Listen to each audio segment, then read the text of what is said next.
சுகமளிப்பவரே M இறைவா, மனதளவில் பாதிக்கப்பட்டு மனபாரத்தோடும் மனக்காயங்களோடும் மனவேதனைகளோடும் இருக்கின்ற எம் சகோதர சகோதரிகளின் நற்சுகத்திற்காக உம்மிடத்தில் ஜெபிக்கின்றோம்.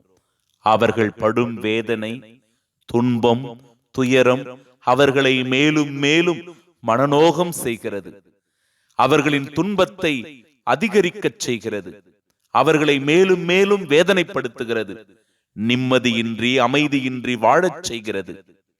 உமது இரக்கத்தினால், இறைவா உமது கருணையினால் அவர்கள் இப்பேற்பட்ட மனபாரங்களிலிருந்து விடுதலை பெற்று மகிழ்ச்சியோடும் அன்போடும் அமைதியோடும் வாழச் செய்தருளும்.